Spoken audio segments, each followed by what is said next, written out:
I absolutely love my conversation with Gianna DeMedio. She lost her father. And through that experience, through that loss, she began the deep dive into, as she said, was by far the most difficult time in her life. And the common thoughts that she shared that were included, such as, why are people saying it never gets better? How am I ever supposed to function again? My life is over, right? And during that time, she understood more of herself.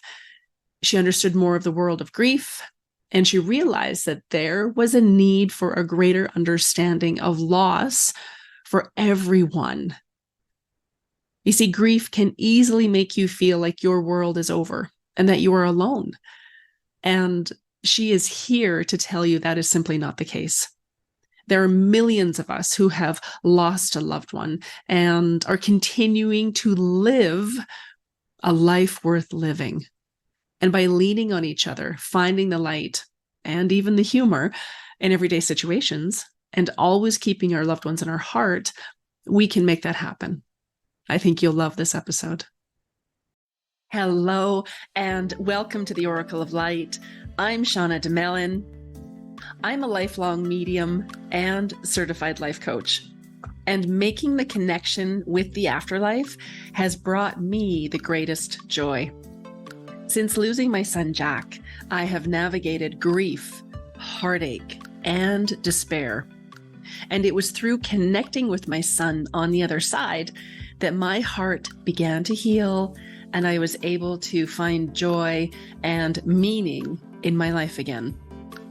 Now, I'm inviting you into this space as I explore the afterlife, the grieving process, and rebuilding after loss. If you'd like to discover the spirit world and how to move through the loss of a loved one or child, you have come to the right place. This is the Oracle of Light. You are listening to the Oracle of Light. I am your host, Gianna DeMedio, and today I have the lovely Gianna DeMedio with me from So Sorry for Your Loss. I'm so excited for our conversation today. Thank you. Thank you so much for being here. Thanks so much for having me. I'm excited for this. It's going to be great. Absolutely. I just love the spectrum of work and all of the beautiful, beautiful gifts that you offer the world. So Thank you. Would you share with everyone your story? Who are you? What happened How I got here in this world of grief, right? Yes, exactly. How does one choose to go into this world?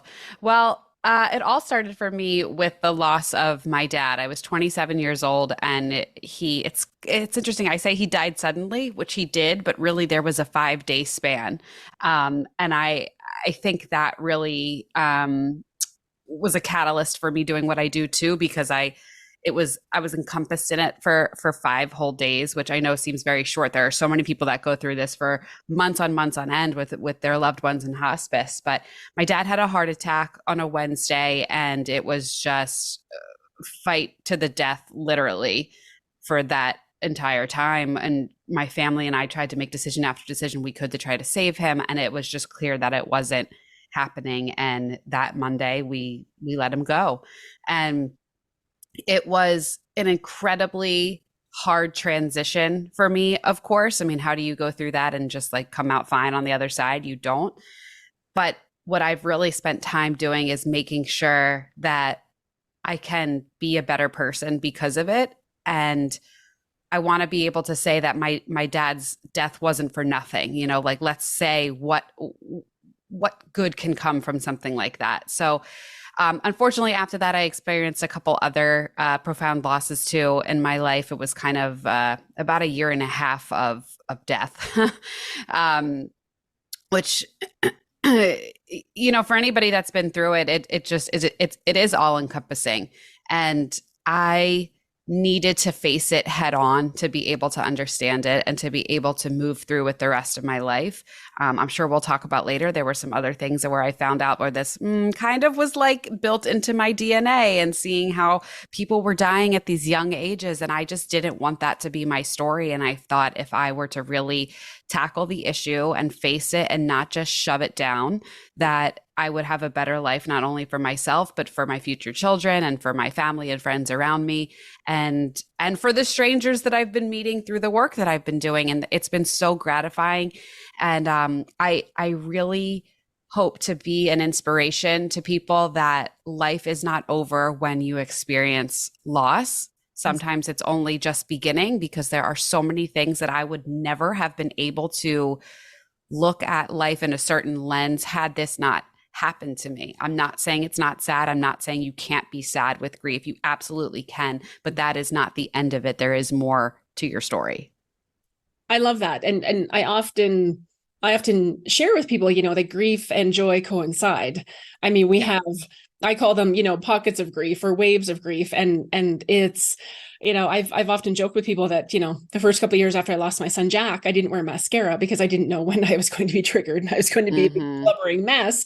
And then there were moments of absolute joy, and just so it was so profound. And you're right. I love what you said. Like it's without that experience, it doesn't open all of these other doors. And I don't know if you found this, but I found that it's a greater capacity for me to love. It's a greater capacity for me to show up in the world. You have an appreciation for things differently than you once did. I think once you see the fragility of life as well, there's this kind of feeling that we have growing up of like, we're protected and we're in this world of a safe space and nothing can happen to us, and the bad things that we hear about are only on the news and there's only on Hollywood and movies. And once bad things happen, it's terrifying, because that safety is kind of ripped away from you and you realize how vulnerable you really are. But at the same time, it makes you appreciate that safety and appreciate those good relationships and appreciate the good things in life, because you've seen the other side of the coin. Absolutely. Oh, I love how you said that. I mean, it's so true. It's oftentimes I find that people can, it's like they become stuck. They become stuck in, the loss and what's happened. And there are so many different ways that people can navigate. And, I've, as a medium, I've read for families, I've read for, 5 family members in the same family, and no one is experiencing the loss the same way. Yes. It's so profound. It's like, wow, you've completely accepted it. You are in a very dark place. You are, it really is quite fascinating, because it's, and we talked about this before. I mean, there's no guidebook. I mean, they can kind of talk about, well, these are the stages. There are 5, and then I've heard there are 7. And it's like, I tell people, throw that out the window. And then you heard there are none at all, and it's all just, right. Yeah. It's like, what am I doing wrong? How do I do this grief thing? What's happening? And it's like, oh, just no. So how do you best support someone when they reach out, when they're needing that extra support with their grief? What does that look like for you? The biggest thing I try to have people understand is that it is okay, and not only okay, but fully encouraged to feel it in its entirety. It's almost necessary, because you have to get it out. And this is the saying that I have it on a t-shirt in my store: feel it to heal it. Yes. If you don't, you're only pushing it down to come out another day. You cannot run from this. You cannot run from grief. I have chills even now talking about it, because I think like once I finally figured that out, it really was a turning point for me. I was really hard on myself in the beginning, and this is something that I find with so many people that I talk to. It's a recurring theme of how hard people are on themselves to just be okay.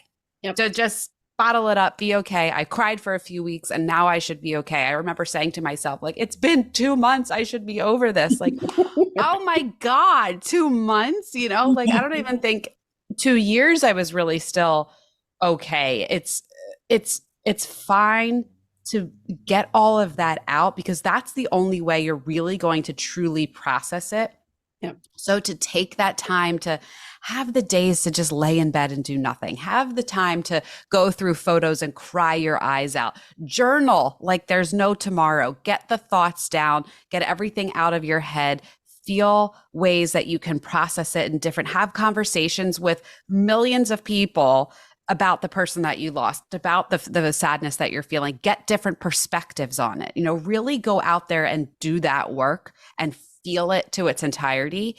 That is how you start to heal. And you'll feel, and that's not a lifelong journey. I'm not saying you need to do that for the rest of your life, because you'll start to feel that it's not necessary as much anymore.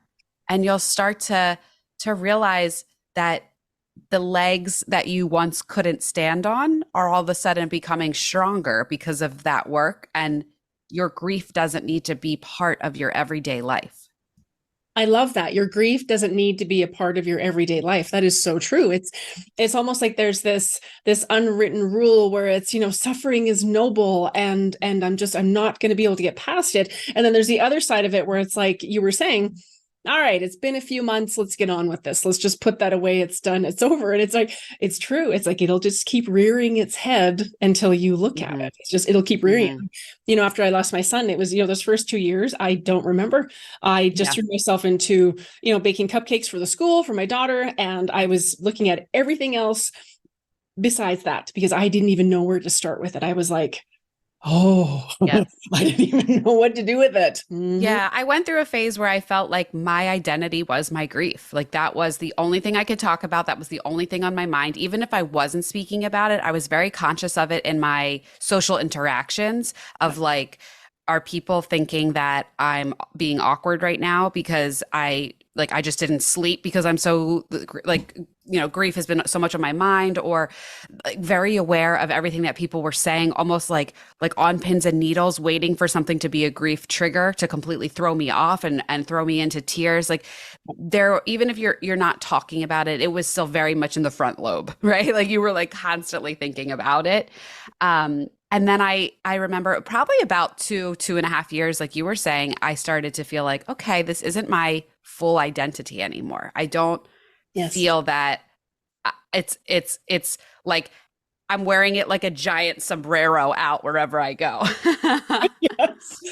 And I was able to, and it's still much of my identity, as I'm sure you feel, in doing the work that we do, but I'm going to be able to then turn the microphone off and close the computer and go about my day and not have it sit with me as much as it used to. Yes, exactly. I love that. I found it became all consuming. It's like everything I looked at was through that lens of, I've lost my son, I've lost my child, I've lost my son, I don't know how to get through this. Oh my God, what am I doing? And I found the biggest thing was, like you were saying, the identity of the grief. I found that I had this whole other identity of Jack's mom, but then Jack isn't here, but I'm still his mom. And so it's like this totally different shift with my identity, because it was just like, okay, well, I'm not her anymore, but I'm sort of figuring out who I am now, because I'm like, I used to refer to myself as Shauna 2.0, because it's like, wow, there are so many different layers to it. And I didn't even want to look at it. And then it came into my work, and which was fascinating, because I was like, I kept getting, oh yes, this is what we're going to do now. And I'm like, oh, hell no. This is my personal thing. And we're not talking about that. This is wrapped up. We don't talk about that. And then I started to have clients show up who had lost children. I'm like, oh, nicely played, universe. Nicely played. You guys snuck those in. Okay. And I don't know if you find this, I find people are, it's like we're just relatable. This isn't a course I took. This isn't a podcast I listened to. This isn't a retreat I went on. This is my experience and how I got through it. So it's an inspiration. And I find that there's so much stigma around grief and loss and death. And I love having these conversations where we can just blow the top off that and just talk about it. It's okay to talk about it. I remember when my grandmother died, I was 17, and she was my favorite person on the planet. And my daughter is actually named after her, Emma. And I remember, oh, beautiful. Yeah, and I remember she had died. I knew that she was in the hospital. We saw her in the hospital, and then my parents came home one day, and my dad said, "Well, your grandmother died." And I just kind of stood there, and he just kind of patted me on the shoulder, and he walked off. And my mother was in her room for 2 weeks crying, and that was it. There was no conversation. So I love normalizing it. I mean, it's a Mhm. hurt, it's a pain. And it's so present, you just don't see it until you're in it. I mean, I remember people coming out of the woodwork, connecting with me, being like, oh, yeah, I lost my mom. Oh, yeah, I lost my brother. Oh, yeah, I lost this person. I'm like, what? Like, I didn't even know this. People that, not some of my close friends, obviously, but like acquaintances that I had. And so there's this feeling of being so alone when it happens. Yeah. I was surrounded by friends and family. I was very lucky to have the relationships that I did, but I have never felt more alone in my entire life. And starting to see it come out from other people or just strangers that I encountered or whatever, and to realize I wasn't the only human on the planet that this happened to. Mhm. Logistically, I knew, of course, I wasn't the only 27-year-old to lose her father, but it was hard to tell me in that moment otherwise because it felt like the earth completely cracked open and like I fell inside into the lava. Like I like Mhm. this monumental thing happened. But as I started to be vulnerable and speak about it, more people were coming out. Like I said, I was like out of the woodwork and sharing with me their stories. And I was like, okay, I'm not alone here. Other people have gone through this. And that's interesting. She's out and living and surviving and doing okay. And it happened to her 10 years ago. So maybe that will be my story. Maybe this won't be the rest of my life because I would have never known that grief was sitting on her shoulder the way it's sitting on mine now. Mhm. So that's why I also think it's really important to talk about it because in the way that others sharing their stories really helped me, I think that you sharing yours will help others, just as you are in talking about Jack and the people that you work with. I'm sure they felt like the only person that this happened to. You feel almost like a pariah. Like how are you supposed to connect with others if then when you find someone that it has happened to too, it's just the healing that it does for your heart is just amazing. Oh, absolutely. And it was almost like, I mean, child loss is its own little category. Yeah. And it was interesting because it was like people didn't know what to say, so then they wouldn't say anything. And then there was this Yes. huge elephant in the room, and I'm like, can we just like have a normal brunch? Like, can we just be like Hmm. us? Like, just be silly and crazy and talk about all this stuff. And I found that they were just sort of like, well, they didn't want to say this, and that this happened, and then and everyone was so different and stoic, and it was like, no, just be you. Yeah. Yeah, and doing that makes the person, it's like so funny. People are like, "Well, I don't want to say anything, so I don't want to make them uncomfortable." But not saying anything is the most uncomfortable you can Right? make someone. So and I get it. Like, listen, I've made this my life for the last 6 years, and I still find it difficult to know the right thing to say to somebody because there is such a pressure that it has to be perfect and it has to be you have to solve all of their problems in one 30-second sentence. And that's just not possible. I don't know why we do that to ourselves. But I've found that the simplest things are the ones that mean the most. It's Yes. the things that people did for me, whether it was like literally just sending an emoji, like just sending a heart. And I knew, okay, I can either ignore this and go about my day because I don't want to talk about it right now, Yep. or this is my cue to be able to open up. And sometimes it was like a cork popping, and I'm like, oh, thank God. Okay, and I can say, hey, I'm having such a hard day. Thank you so much for texting. And then the person was like, okay, well, I'm available for you to talk to. Yeah. Um, Even people just coming up and just placing a firm hand on my shoulder and saying nothing at all has meant the world. Yeah. And like you said at a brunch, if that's the situation, walking up to the person, putting a hand on your shoulder and just saying, I'm here, and sitting Exactly. down. And Mhm. then that's it. And Yeah. that's kind of if you want to talk about it, let's go. And if you don't, fine. But if it comes to that point in the conversation you want to, sure. So it's I guess giving I don't know what the word is I'm looking for, but kind of allowing the person to make the decision on their own of how far they wanted to get into it. And in keeping it simple, you're not saying anything that screws it up, or like when, the things people get upset about, like, well, it's better in heaven. Well, no, Oh, like, right. Just some of the stupid things that people don't say, say right? anything at all. Like Yeah. just have a mojito or something. Just stop Yeah. talking.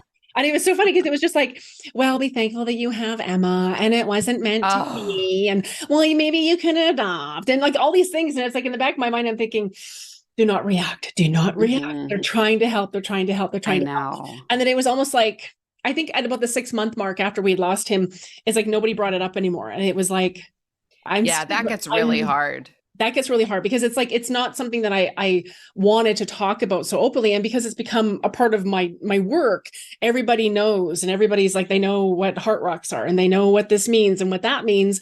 But for the longest time, it's like I didn't know how to talk about it, and I didn't want that to be the whole conversation. It was like, I want to hear about you. Tell me about your stuff. Tell me about what's going on. Like, it's almost like, yeah, it's like Shauna was kind of put over here because we don't really know what to say to her. And so I love that because a lot of people, again, they don't know what to say and then they don't say anything and that makes it worse. And all you have to say is, I'm sorry, I'm here. And like what you said, just to know that you're not alone with it. Just, I will do whatever. I've got this one friend that, every year she knows when the anniversary is and she'll message me and say, I'm thinking of you. I'm thinking of Jack. Yep.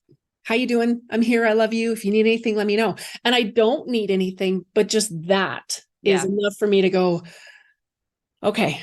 Yeah, because it's like the allowance of like, if I did, I know I have somebody who's willing to be there. Yeah. Yeah, exactly. Absolutely. Now, and I love how you say that you have to feel it to heal it, because I find a lot of people, like we were talking about, they just sort of stuff it down. And I find in the community that I work with primarily mothers. I mean, there are dads as a part of that equation as well. And I find mothers are they feel all the feels. Of course, we have the body experience to go along with losing that child. And it's on a different level. And then the fathers are like, I don't really even know what to say. I'm here and I don't really know what that looks like. And so, in this last year, we've sort of pivoted where it's like, okay, we have more fathers that want to talk about that loss and how do they experience their grief and moving through that. And so now you had shared on Instagram, I loved the post that you had on Instagram that it was, this Father's Day. I mean, it's 6 years. And would you share how did that feel? What did that look like for you? I'm shocked actually at like how easy it was, because in the beginning I would have never felt that I would get to that point. My first Father's Day happened about 2 weeks after, probably 2 or 3 weeks after we lost him. And again, I was like, okay, it's been 3 weeks. I should be fine. And I was so worried about everybody else in my family. I don't know why I took on this role of, I need to make sure everyone else is okay.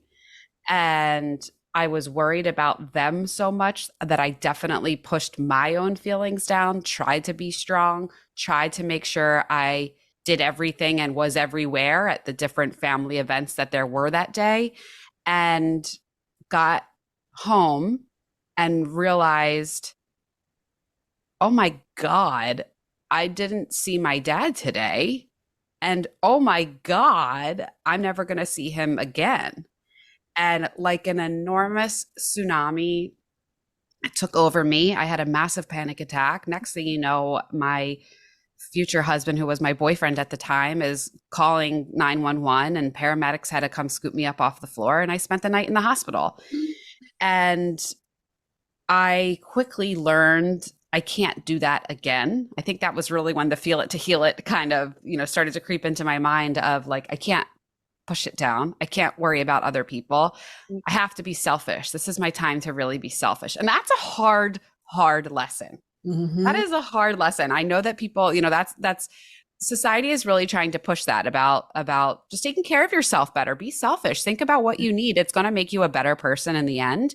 Yes. But that is really a big thing for grief, is to be selfish, sit with yourself, recognize what it is that you need, recognize what kind of things you can do for yourself to maybe alleviate things like that, falling onto the floor in a panic attack happening to you later. So for future Father's Days, I've tried to tell myself, I've told family and friends, like, I'm off the grid that day. Like 364 days of the year, I'm there and present and tried to be a normal human. But give me that day to just check out and do what I need to do, whether that's sleep all day, whether that's cry all day, whether that's lay on a blanket on the beach listening to all the songs that remind me of my dad. Like, just let me have that time. And as I've given myself that allowance, I've seen it get less and less over the years that like I need to do that. It's been easier. I've been able to focus on other people. There's two other things that have really helped. One of them is becoming a mother myself with my partner and being able to celebrate him as a father and seeing the day change. The other is realizing that just because my father died does not mean he is not my father. So it does not mean that we don't have that relationship and that I don't get to celebrate him on that day. Again, this feeling of that you're alone and you're the only person, and you think that everybody else gets to celebrate something I don't have today was really hard.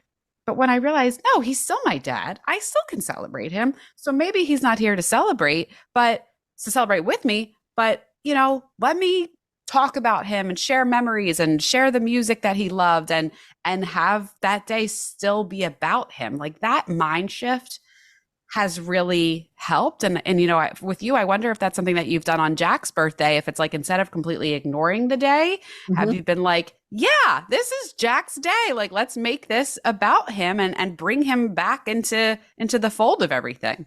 Oh, absolutely. And I love what you've been able to do with that day with your dad. That, and I often tell people, just because our loved ones are no longer here in the physical, they're still 100% alive in spirit, and we have a different relationship with them. And we'll talk a little bit more about that as well.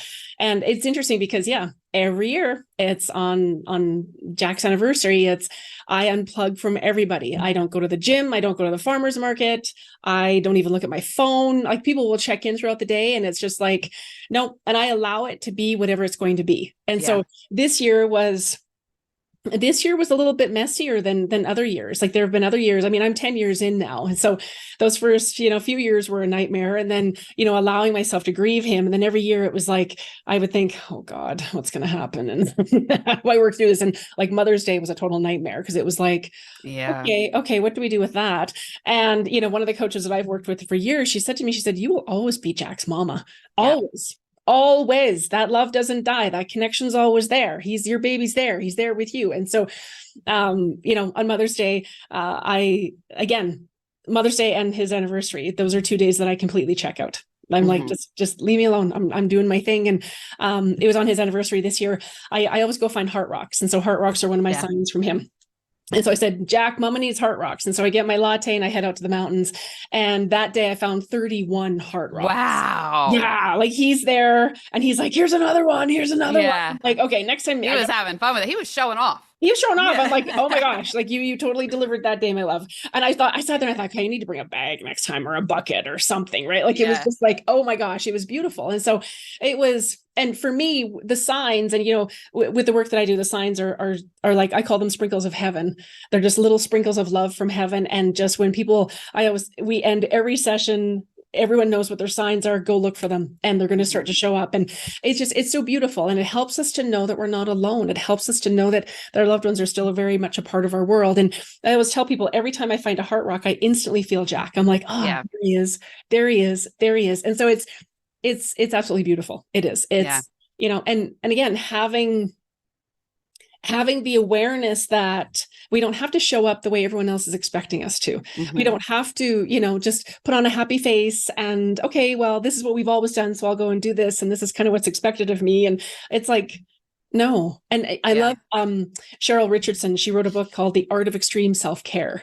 And I reference that so many times with people. I'm like, it is the art of extreme self-care, because it's just like the airplane analogy. If there's turbulence, put your mask on. Put your mask on first. My husband says that to me like once a week. I know.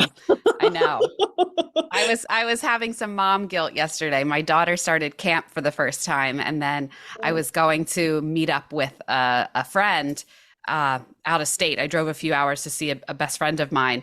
And I got there and just felt so guilty that I had left, you know, like even though like she's safe and she's in camp and we have other family that was in town that was going to pick her up and blah, blah, blah.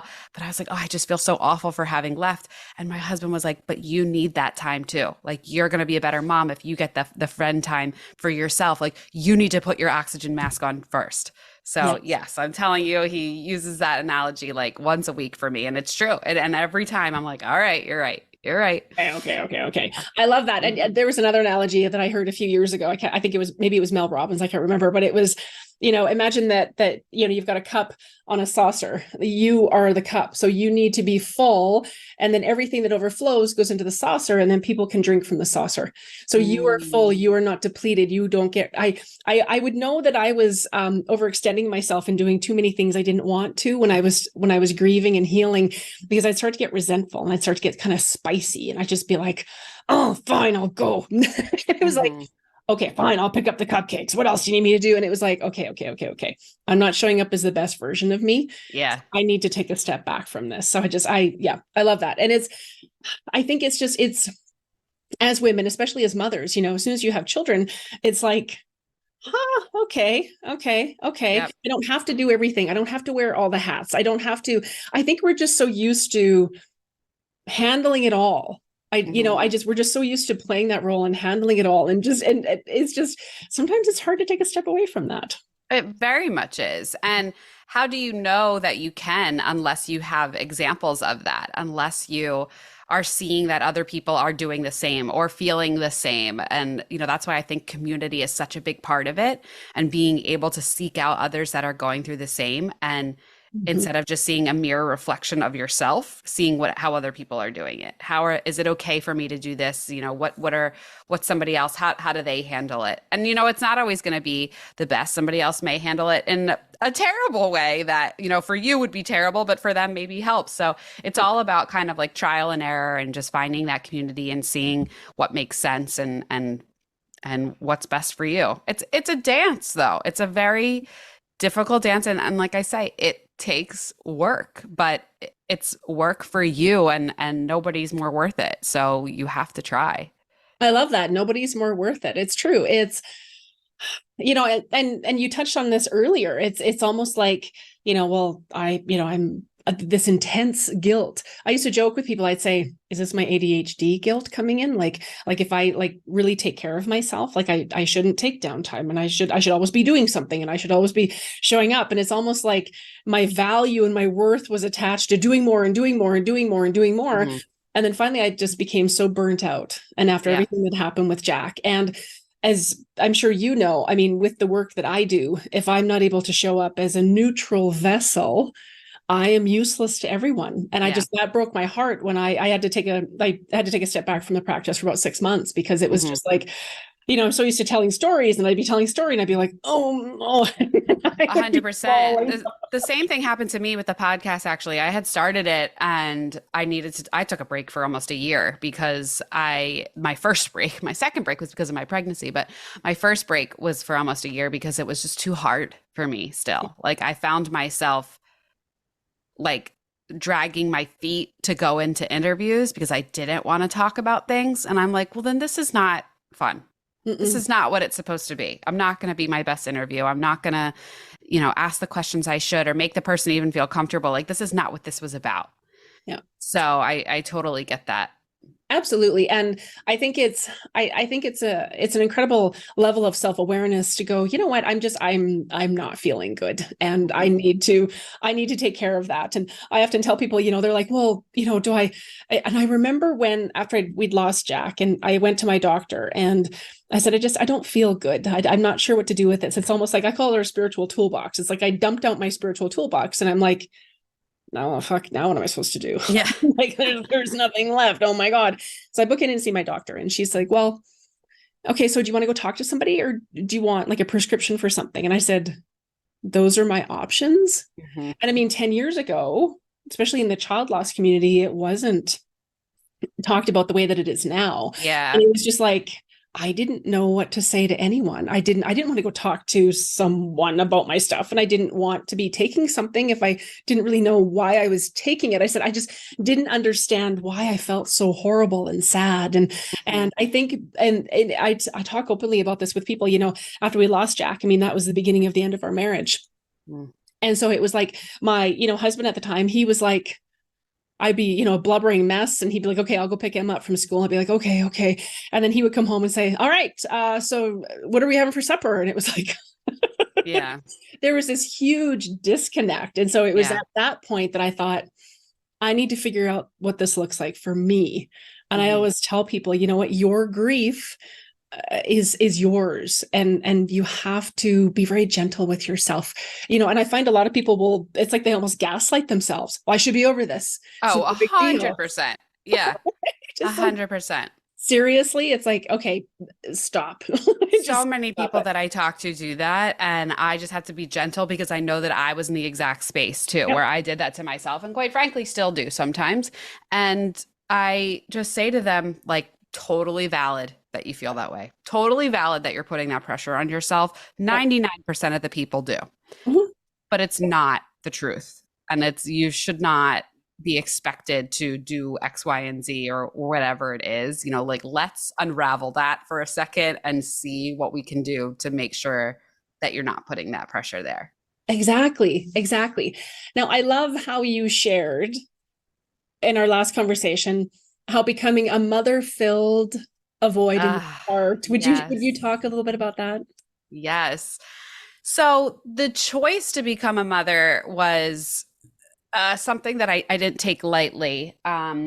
I, you know, knew I wanted to be a mom, but it was never like my life's goal. Like I have some friends that were like literally waiting for the second that they could become a mother. I kind of was just like, yeah, I want a partner. I want to get married. And if that's something that they want, I'm happy to do that and to, start a family and to do that. My mom always jokes, I was an only child growing up and that like I didn't know what to do with kids when I was a kid because I was just always around adults. So, like having my own children wasn't like first on my list. So when my husband and I started to talk about it, he was very gun ho, like we should have kids and, that's what we were going to do. But so after I had lost my dad, my husband also lost his mom. So like I said, we went through a year and a half of really tough times and something that was very unfortunate, but also brought us closer because we kind of just had to. We had to cling on to each other. And I know that's not the case with every marriage. I'm grateful for us that it was. Mhm. Um, and we didn't know if we were in the right space for a couple of reasons. One, if we were feeling well enough to get into this journey. It's a physical and emotional journey to become a parent. But two, the idea of opening myself up to loving something that could also be lost in the way that our parents were was terrifying. So we went to, and if anybody else is on this same journey, I encourage you to look into it. Your OBGYN office can probably recommend someone, but there are specific psychiatrists that deal with maternal fetal issues like this, specifically for women, going through miscarriage, going through IVF, whatever it may be around anything with having children. So we were referred to someone. We went and spoke with her and found out a lot about ourselves in the one like hour-long session that we had with her, and just ways that the trauma that we had experienced could influence the way that we react to getting pregnant and having kids. Ooh. And when I tell you, damn it, did she hit it spot on? And we ended up encountering much of those things that she had brought up. And then we felt, okay, this is normal. We had a preview of this. We knew this was going to happen. Now we know why it's happening, right? Like it was able to say, oh, this is the trauma talking, and to be able to work through it. So I found that incredibly helpful. And and it was definitely something to work through of course, okay, I'm pregnant and my dad's not here and I'm having a baby and my dad's not going to be the grandfather. My daughter doesn't get to meet her, all those things. So you definitely go through them. But when that child was born, like, oh my God, the love that I feel for her, the love that I feel for my son, it's it's still something that I go through every day that my dad doesn't isn't here to experience it, but I'm also of the mind that he is experiencing it, but I just don't, we don't get the physical of it. Yes. Um, but it has as you said, I had said in the pre-call, it has filled a void in my heart that I just didn't know was capable of. Like I again, like I felt my grief was going to be loudly with me for a very long time, and it wasn't. And there's so many different things into it. I don't know if it's just seeing myself. There's the love component of it, of course, right? But Yep. then is it seeing myself be a productive human, like being able to interact with them and be productive in ways that I never could have in my deep grief, that it's almost like bringing a pride for myself again. You, as we've been talking about this whole interview and how hard people can be on themselves, Yes. that all of a sudden to see myself excel at something Oh.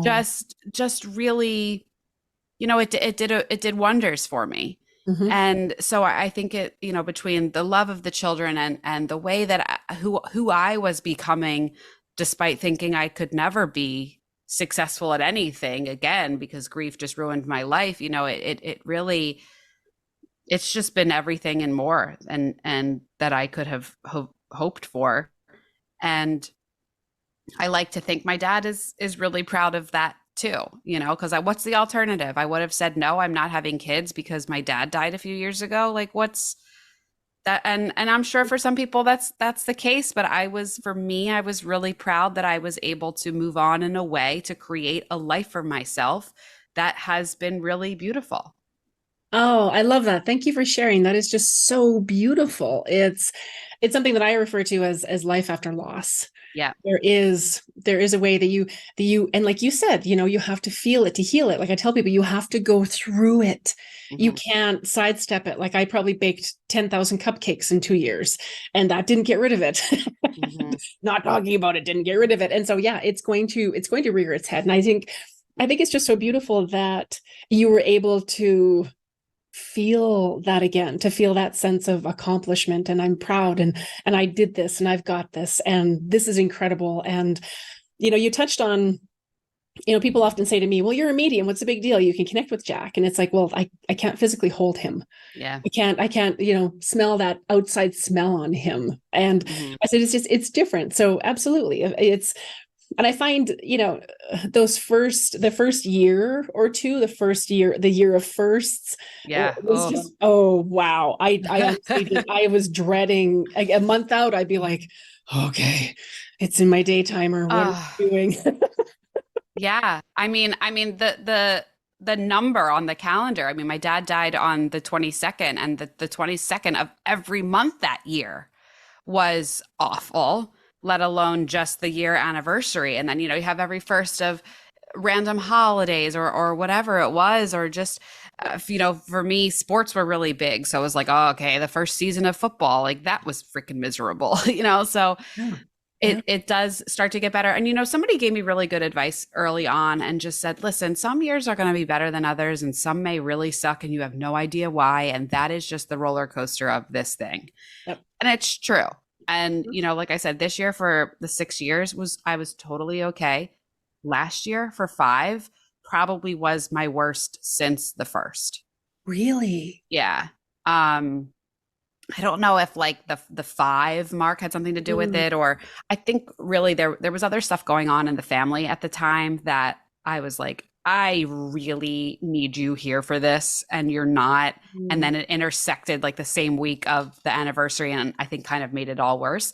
So sure, they may, I may go the next 7 years with everything being fine, and then all of a sudden year 13 is horrible again. But I try to let it happen again, let myself feel those things, let myself process it, and then not get down on myself and say, this is your fault, you're doing something wrong, but just be able to recognize what that person had told me years ago. And all right, this is normal, this is part of it. I don't need to get all up in arms. Let's just ride this out. It's going to be really bad, but then everything will straighten course again. It does. And you know, one of A, I didn't wear mascara for 2 years. Hmm. B, I used to always think, you know, Marie Forleo, everything's Yeah. figureable. I have Yep. no idea how I'm going to figure this out. But I used to think, you know, okay, and it, you know, depends on what, you know, what people's belief systems are, what their belief structures are. But I would think, you know, okay, I know that God has a bigger plan for my life. Yeah. And this has happened. And I love the work of Peter Crone, because he always says, you know, choices, and that suffering is a choice. And that is not to negate the loss, the pain, not any of that. But he said, you know, there, suffering is a choice. And he said, suffering is thinking that there maybe could have been a different outcome. And he said, we don't know that because this is the outcome that we have. And the Hmm. real work becomes unpacking that and sitting with it and letting it be messy and being angry with it, and having, you know, 15 different stages of grief, whatever that looks like for you, and honoring it, and just allowing yourself and feeling it and moving through it, because on the other side of that, there's so many beautiful blessings. And on the other Yeah. side It of really, that, yep. mhm, And it could be the same thing that you experienced before your grief, but like we talked about in the beginning, the lens that you have after the loss of someone is just completely different. And the way that you are able to appreciate it, it's like seeing life in HD sometimes. Like you're just the experiences are just different because you're different. mhm, You're different. absolutely. And it was like, you know, it would, we had moved, you know, we had been moving, and I put all of Jack's stuff in a box, and I just sort Mhm. of put it away, and I didn't even mark what was in the box. I was like, just this got to go in the basement. I don't even want to look at this. And they were moving, and we get moved, and I'm like, oh, I'm unpacking. And I open this box. I'm like, oh my God. Mhm. It was just like all of it came back, and it was Yeah. just holy. And then my girlfriend was there with me, and she's like, okay, what do we do with this? And she used to always say we. And so I would love that about her. And Mhm. I've taken that from her. I will say to someone, what can we do with this? Because I don't want Yeah. people to feel alone with anything. And so she's like, what do we do with this? And so she was closing the box, and she took it and she tucked it away where I didn't look at it. And she said, okay, now what do we need to do? And I said, we need to go for a walk, or I need to get away from this. And so it's again navigating whatever that's going to look like. And you're Mhm. right, like it's this year I was a complete blubbering mess. It's 10 Mhm. years. I'm wondering if it is something of 5, 10, Yeah, 15, 20. Yeah, I'm wondering if there is something with that, because might be. last year I was totally fine. I'll 8. let you know in 4 years. Yeah, we'll touch base. Yeah, let's see how let's see how this goes, right? It was just like, oh my goodness. And it absolutely it's this work is cathartic.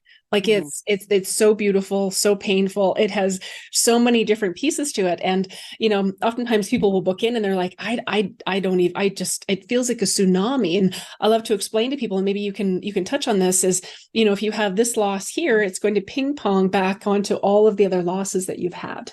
Oh, And yeah, yeah. it's going to open those up, and it can knock you on your ass, really. Yeah, I went through that pretty rough. It was really difficult for me to hear of anybody else going through a similar loss without fully reliving what I went through, without Oh, fully just ripping the scab open and living it all over again. I mean, I had it was a year and a half later, a cousin of ours had suddenly passed away, and his children were my age. And to know that they were going through what I went through, like just knowing that people you love are like, I just, it's like the next morning, like remembering waking up in the morning and that feeling of, oh my God, that wasn't a horrible nightmare. Knowing what they're going to go through and planning the funeral, knowing what they're going to go through and after the funeral. I relived everything that I went through and then like thought about them going through it. I mean, it was as if my dad had died all over again for me. It was really difficult, and there have been others where it's like I feel the same thing, where it just again just rips that scab open completely. That has since faded and passed. But it was definitely something that I was shocked about and no one really prepared me for. I Mhm. don't love going to funerals now. I kind of got out of that with COVID for 2 years that we, didn't have to. Yep. Um, but I I I I'm better with it. Mhm. Yeah. Yeah. Like and it's funny, people are like, well, you're 10 years in, it's easier for you. And I talked about this on our last podcast episode. And it was a year ago, and I was at this event, and I thought, I'm going to go sit outside in the sun for a bit, just have a little bit of a break. And I went out, and there was this little boy going up and down the slide with his dad. And his dad's like, okay, buddy, we've got to go. And he's like, no, I'm not done yet. I'm not done yet. No, no, no, no. And so he kept going up and down, up and down, up and down, up and down. And then he came and he ran right in front of me. And for that split second, I saw Jack. It was like, oh my God. And my heart started pounding and I almost started crying. He's like, are you watching me? And I said, yes, I'm watching go. So he went up and down the slide about another 20 times. And the dad's like, what are you doing? He's like, I'm not done yet. And he kept going and kept going. And then he ran over one more time and he kind of looked at me. And again, he ran off, went up and down the slide one more time, and then shifted. I'm tired. I want to go home. And then they left. And I just sat there, and it was like, oh my gosh, it was like in that split moment, Mm-hmm. there was my sweetheart. And it was just like, wow. And I was pretty quiet for the rest of the day. Yeah. The rest of the day, it wasn't melancholy, but it was just, okay. Mm-hmm. Okay. And then wondering, what would he be like at 10? What would he be into? Would Yeah. he, have his nose in a book? Would he be a mad scientist? Would he be, Right. an avid hockey player? Like what would he be like? And so, Yeah. you start to incorporate. And we tend to fantasize it too, Yeah. right? Like, Oh, I mean, I huge. certainly do that with my dad. My dad and I had a complicated relationship, which in turn made my grief really complicated. Mhm. But I have gotten good at trying to see both sides of the story as well, is where I want to think he would be the world's best grandfather and be here every day and want to be with Uh-huh. my kids and want to be with me. Chances are we probably would have had some struggles like we had, that where maybe I'd be like, dude, where are you? Like, it's been, X amount of time. Why haven't you come to see the kids? Or I thought you were coming and he's, chose work or whatever it is. Yep. And I think, that was probably difficult for the people around me, that I wanted to fantasize how good it would be if he were here, but maybe, not poor little Jack, but maybe Jack would have been a problem child, or maybe you would have been dealing with X, Y, or Z or whatever, but Right. you always want to say like, no, it would have been perfect. We would have lived this beautiful life and everything would have been great if he were here. Yep. Um, And but it's important to recognize both. I 100% agree. There was those first couple of years, like I'd mentioned, were just a nightmare. And then I was guided to have a reading with, a beautiful, beautiful soul. And, she had said, well, have you connected with Jack? And so we were chatting, and she looked at me partway through the reading, and she said, just so you know, he would have been a hellion. Yeah. 16, 17, you would have been thinking, why the heck did we have this kid?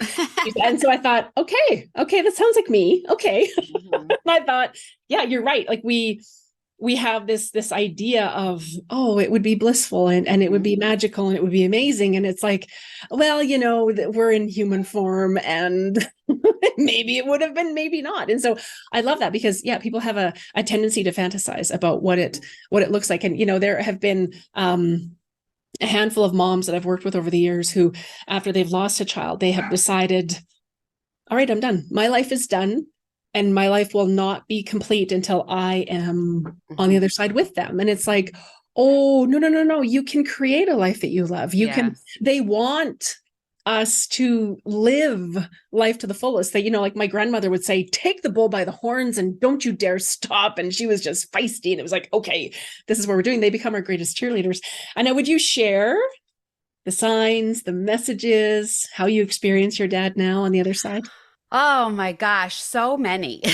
So I don't even just have like one thing. I know a lot of people have like coins or butterflies or something. And I mean, he just comes through in every single way. So the very first one that I got was the day after the funeral. I think there might have been a couple more even before the funeral, just to kind of like let me know that he checked in heaven and he was settled. But Yep. the one that really rings out was I was just very unsettled the day after the funeral, and I was like, I need to do something. I need to do something in memoriam of him, and I really want to go get a piece of jewelry. I had some family diamonds that he had actually made into a ring for me, but I just wasn't wearing it. Just wasn't. It didn't fit, or it like wasn't like, you know. So I said, why don't I take those diamonds, get them put into something, have it inscribed like with his initials or his name or something that was special to us. Let me go to a jeweler and try to figure this out. So we had family friends that owned a jeweler. So I called and said that we were going to go, and they said, great. They know that you're coming. When you walk in, tell them that we sent you, and they'll have the salesperson come to you and work with you specifically. So we get there. Mind you, also, my dad was very famous for like just, making trouble in church. And he would always have like a handful of jelly beans, and he would like one by one kind of like reach over in the middle of church and like drop them for you. And it was like a whole thing with our family, and he would do it with a bunch of the younger kids and stuff too. So before they had closed the casket, I had handed out jelly beans to our family, and everybody went in and put in a little handful of jelly beans. Yeah. So we get to the jewelry store, and they have little martini glasses full of jelly beans on every one of the cases. And then the man that came over to me and said, yes, the owners called and said that you would be coming. I'm the one that's going to help you today. I'm so sorry for your loss. Let's make you something really special. My name is Gad. Let's get started. So his name was Gad, which is an unusual name. Yes. Gad. Those are my dad's initials. That's awesome. I mean, it was just, for me, it said, I'm here. I know you're here. Let's do this. Let's make it together. It was an incredibly powerful thing, because it was like, this is like day 6, and it's like, this is him saying like, I'm not leaving. Like I'm still going to be around. See everything I just organized and orchestrated in this place today. I'm going to do that hundreds of times, and we're going to be here, and I'm going to feel you. And it was amazing. And honestly, since then it hasn't stopped. And there have been so many specific things with his name or his initials, or I mean, the other one that was just wild was on the 2nd or 3rd anniversary. It was 2020. So that was the 3rd. So this was the 3rd anniversary. It was the middle of COVID. I barely left the house. I'm pregnant at the time. And that day I'm just feeling pretty antsy, and I said, I want to get out. CVS was our big outing because you can't do anything else during COVID. So we went to CVS, and I said, you know what? I want like one of those sugary cereals, because he always used to let me get them. My mom never would. Dad would always let me get the sugary cereals. Let me get one. It'll just be like nice to have a bowl and remind me of him. I picked out one. I put it in the cart, and then I said, you know what? I don't want that one. Something just came over me and said, not that one. I put it back. I picked Apple Jacks, like another one, put it in the cart. Get to the cashier. I put it on. I still don't see anything. She picks it up. She scans it. And the way that she puts it back down again before she put it in the bag had the back of the box face me. My dad's name is Gary. And on top of the box said, "Where's Gary?" And it was like, how there's like games on the back of a box, and that's what it was. There was some cartoon character named Gary, and the back of the box was like a maze for kids to play in or draw on to get to find that cartoon character. And when I tell you, oh my God, I mean, like the hair on my arms is standing up. I like must have slapped my husband and was like, are you kidding me? Like, not even where's dad or father or something like that, like his name. He's good. He is good. I know. I said to you in the pre-call, I said he was allowed Italian when he was here, and he is allowed Italian up there still. Oh, yes. Oh my gosh, that is so good. That is so good. Nice. Yeah. And there's just been other times, like songs of his that come on at certain times, or times where like I'll see his car that he used to drive pass by at certain times. Like it's very, and I'm sure this is something you share with your clients. Like it may seem so incredible and so unbelievable and so ridiculous, but if you just try and just open yourself up to receiving these things, you'll start to see them so much more, so much more. Absolutely. And I always tell people it's how open and available you are, because Yes. they are even more excited on the other side when we get it. Like they're like, Yes. oh, Oh, yes. finally they got it. Yeah. They got it, because they are literally a thought away. And I always tell people, whenever you find that sign, whatever that is, if it's a dime or whatever it is, thank you, more please, let's go. It becomes a game. And then it's Yeah. just like, oh my gosh, like I was sharing, I found 31 heart rocks that day. It was like all I could hear was, here's another one, keep it was just like, oh my gosh, this is fantastic. And so it's how open and available we are, because I mean, our logical mind is like, this isn't real. Like, you're just that this is crazy. This isn't happening. And I had, I don't have it happen very often anymore, but I used to have, on TikTok, we usually have a lot of people coming like, you're the devil and you shouldn't be doing this work. And I find it sure. now, right? I'm like, I must be hitting the right chord now, because we've got the right, which is fine. Bring them. It's all good. We'll send them some more love. And it was so fascinating, because this one guy who was like, you should be ashamed of what you're doing, and this isn't real, and you're taking people's money, and you're feeding off their grief, and how do you know it's real? And I said, well, how do you know that oxygen that you're breathing is real? Like, do you go to Costco and buy it every week? Like, how do you know that that's real? I said, this is an invitation for people to consider that maybe there is more. And it isn't the only way to do it. My way isn't the only way. My way isn't that this is how it's done. I know it's true for me in my heart.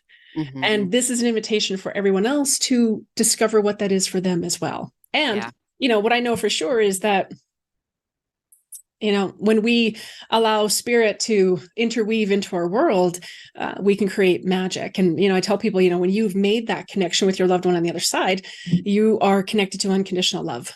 And miracles and magic and possibilities. I mean, I've always believed in it. I had experiences with grandparents and things like that, but I mean, it's just been beyond with my dad, and it's been amazing in that sense. And it's certainly made it a little easier for those that have passed since, because I know, okay, this isn't the complete end of it. Sometimes I joke where I'm like, oh, I feel like he just like moved to Europe, like I don't see him all the time, and maybe his connection isn't so good, so I can't call him, but like, it feels like his spirit is still alive and living somewhere, which it is, it's just in a non-physical place that we can't actually visit. But this feeling of that, like, he's not just done, gone, canceled, wiped off the face of the earth, his memories wiped out. Like, that was the most painful part of that. And I think that's something that time really gives you too, is once you don't know how it's going to be in 3, 4, 5, 6, 10 years in the beginning. But once you start getting to those years and you say, oh, people are still talking about him. People do still remember him. Oh, I do still remember exactly how his smile looks, or exactly how it feels to hold his hand. It starts to ease your heart a little bit more to just kind of say, okay, like, time really can't erase this. No. And I love that. I love that, because people are like, well, in time this and time that. And it's like, no, I will always have a little sore spot in my heart. Just always will. It's sort of covered up now, and it doesn't get poked anymore, but it's just, there's always going to be a tender spot there, and that's okay. It's a part of me. I want to tell you an analogy. Do you ever hear the ball in the box analogy? No, what is it? Okay, this is one of my favorites, and it goes into what you were saying.